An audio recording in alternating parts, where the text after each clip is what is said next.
మహాశక్తులు, అంతుపట్టని వెలుగు దివ్యలు, సముద్ర మట్టానికి వేల అడుగుల ఎత్తులో సైన్స్ కు అందని అసాధారణ వ్యవస్థ.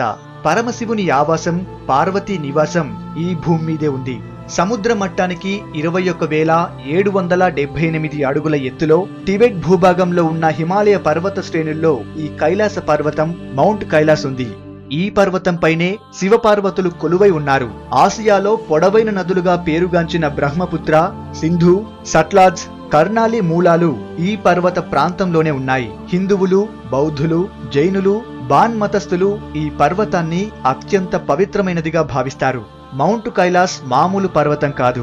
హిమాలయాల్లో ఏ పర్వతానికి లేని విశిష్టతలు ఇక్కడ చాలా కనిపిస్తాయి. మానవ మేధస్సుకు అర్థం కాని రహస్యాలు ఎన్నో ఇక్కడ దాగున్నాయి. కైలాస పర్వతం నలువైపులా 4 రూపాల్లో ఉంటుంది. 4 రంగుల్లో ఇది దర్శనమిస్తుంది. కైలాస పర్వతానికి వెళ్లే ప్రతి భక్తునికి ఒక విచిత్రమైన అనుభూతి కలుగుతుంది. ఏదో ఒక రూపంలో ఉమాశంకరుల దర్శనం కలుగుతుందని భక్తుల నమ్మకం. హిందూ మత విశ్వాసాల ప్రకారం లయకారుడు శివుడు ఈ కైలాస పర్వత శిఖర భాగాన నివసిస్తాడు. పార్వతీ సమేతుడై నిరంతర ధ్యాన స్థితిలో ఉంటాడు. విష్ణు పురాణం ప్రకారం కైలాస పర్వతం ప్రపంచానికి పునాది వంటిది. తామర పువ్వు ఆకారంలో గల 6 పర్వత ప్రాంతాల మధ్యలో ఈ పర్వతం ఉంటుంది. కైలాసం నుంచి మొదలయ్యే 4 నదులు ప్రపంచపు 4 భాగాలకి ప్రవహించి ప్రపంచాన్ని 4 భాగాలుగా విభజిస్తున్నాయి. కైలాస పర్వత 4 ముఖాలు స్ఫటిక, బంగారం, రూబీ, నీలం రాయిలతో రూపొందించినట్లు విష్ణు పురాణం చెబుతోంది. అందుకే ఇది నలువైపులా 4 వర్ణాల్లో గోచరిస్తుంది. అంతేకాదు, కైలాస పర్వతానికి 4 రూపాలు ఉన్నాయి. ఒకవైపు సింహంగా, ఇంకోవైపు గుర్రంగా, మూడో వైపు ఏనుగుగా, 4వ వైపు నెమలిగా కనిపిస్తుంది. ఇందులో గుర్రం హయగ్రీవ రూపం కాగా, సింహం పార్వతీదేవి వాహనం, ఏనుగు విఘ్నేశ్వరుని ప్రతీక అయితే నెమలి కుమారస్వామి వాహనం.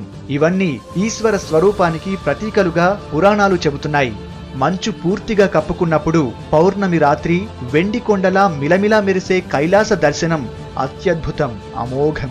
కైలాస పర్వతాన్ని అపసవ్య దిశతో చుడతారు. దీని చుట్టుకొలత దాదాపు 52 కిలోమీటర్లు. కొంతమంది యాత్రికులు కైలాస పర్వతాన్ని ఒక్క రోజులోనే చుట్టి రావాలని నమ్ముతారు. కానీ ఇదంతా సులభం కాదు. మంచి ఆరోగ్యవంతుడై వేగంగా నడిచే వ్యక్తి ఈ 52 కిలోమీటర్ల దూరం చుట్టి రావడానికి 15 గంటల సమయం పడుతుంది. సాధారణ యాత్రికులకు 3 రోజుల సమయం పడుతుంది. ప్రపంచంలో ఎవరూ అధిరోహించని పర్వతాల్లో కైలాస పర్వతం కూడా ఒకటి.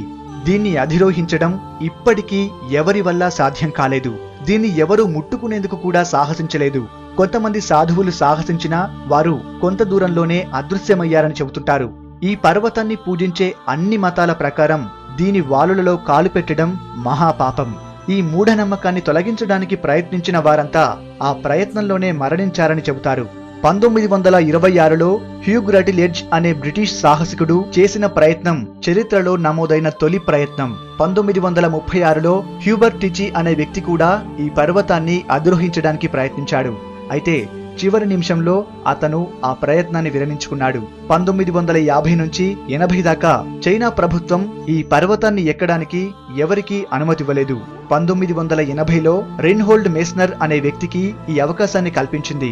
అయితే మెస్నర్ ఈ అవకాశాన్ని ఎందుచేతో ఉపయోగించుకోలేదు. ఆ తర్వాత 2001 దాకా కైలాస పర్వతాన్ని అధిరోహించడానికి పెద్దగా ప్రయత్నాలేమీ జరగలేదు. 2001లో స్పెయిన్ కు చెందిన జీసస్ మార్టినిజ్ నోవాస్ నేతృత్వంలోని ఒక బృందానికి చైనా ప్రభుత్వం అనుమతినిచ్చింది. అయితే కైలాస పర్వతం హిందూ మత విశ్వాసాలతో ముడిపడి ఉందని, అందువల్ల దాన్ని అధిరోహించడానికి అనుమతి ఇవ్వకూడదంటూ అంతర్జాతీయంగా ఒత్తిడి వచ్చింది. దీంతో చైనా ప్రభుత్వం అనుమతిని ఉపసంహరించుకుంది. ఈ పర్వతాన్ని అధిరోహించడానికి ఎవరికీ అనుమతి ఇవ్వకూడదని నిర్ణయించింది.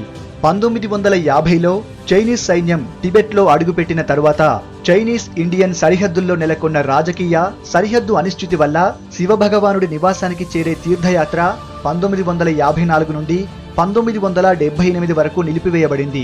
దాని తర్వాత పరిమిత సంఖ్యలో భారతీయ తీర్థయాత్రికులు ఈ ప్రదేశాన్ని దర్శించడానికి అనుమతి లభించింది. చైనా దీనిపై ప్రయోగాలు చేసి విఫలమైంది. 2 సార్లు ఈ పర్వతంపైకి హెలికాప్టర్ పంపిస్తే అవి మధ్యలోనే కూలిపోయాయి. అప్పట్నుంచి చైనా ఆర్మీ మౌంట్ కైలాస్ జోలికి వెళ్లే సాహసం కూడా చేయలేదు. 6 పర్వత ప్రాంతాల మధ్య ఉండటంతో ఇప్పటి వరకు ఔటర్ సర్కిల్లో తిరిగిన వారు తప్ప ఇన్నర్ సర్కిల్లోకి వెళ్లిన వారు ఎవరూ లేరు. ఈ పర్వత ఉపరి భాగంలో ఏముందో సైన్స్ కు కూడా అంతుబట్టలేదు. యోగ శాస్త్రంలో మౌంట్ కైలాస్ను సహస్ర చక్రంగా పేర్కొన్నారు. భారత ప్రభుత్వం జూన్, జూలై, ఆగస్ట్, సెప్టెంబర్ మాసాల్లో మానస సరోవర కైలాస పర్వత యాత్ర నిర్వహిస్తుంది. టిబెట్, ఖాట్మండుకు చెందిన కొన్ని ప్రైవేట్ ఏజెన్సీలు కూడా ఈ యాత్రను నిర్వహిస్తున్నాయి. ఫిట్నెస్ కి సంబంధించి వైద్య పరీక్షల్లో పాస్ అయితేనే ఈ యాత్రకు అనుమతిస్తారు. కైలాస పర్వత పాదపీఠంలో మానస సరోవరం మరో అపురూపం. స్వచ్ఛతకు ఈ సరస్సు నిలువుటద్దం. మానస సరోవరం నుంచి కైలాస పర్వతాన్ని చూడొచ్చు. మానస్ అంటే మైండ్. బ్రహ్మ తన మైండ్ నుంచి ఈ సరస్సును సృష్టించాడని హిందూ పురాణాలు చెబుతున్నాయి. ఉదయం 3 నుంచి 5 గంటల మధ్యలో బ్రహ్మ ముహూర్తంలో ఈశ్వరుడు ఈ సరస్సులో స్నానం చేస్తాడని భక్తుల విశ్వాసం. కైలాసం మీదుగా సరస్సులోకి ఒక జ్యోతి ప్రవేశించడం ఇక్కడికి వచ్చిన చాలా మందికి అనుభవమే. ఈ సరస్సు చుట్టుపక్కల ఉండే గుహల్లో మునులు వేలాది సంవత్సరాలుగా తపస్సు చేస్తున్నారని భక్తుల విశ్వాసం. మానస సరోవర ప్రాంతంలో ఎన్నో ఔషధ విలువలు ఉన్న మొక్కలు మనకు కనిపిస్తాయి. ఈ ప్రపంచానికి కైలాసం తండ్రిగా, మానస సరోవరం తల్లిగా ఉందని హిందువుల విశ్వాసం. పట్టాభిషేకం తర్వాత రామలక్ష్మణులు, చివరి దశలో పాండవులు, వశిష్ఠుడు, అరుంధతి, ఆదిశంకరాచార్యుడు కైలాస పర్వత యాత్ర చేశారని హిందూ మత గ్రంథాలు చెబుతున్నాయి. బుద్ధుని తల్లి మాయాదేవి కూడా మానస సరోవరంలోనే స్నానమాచరించి మంచి తనయుడు పుట్టాలని ప్రార్థించినట్లు బౌద్ధమత గ్రంథాలు పేర్కొన్నాయి.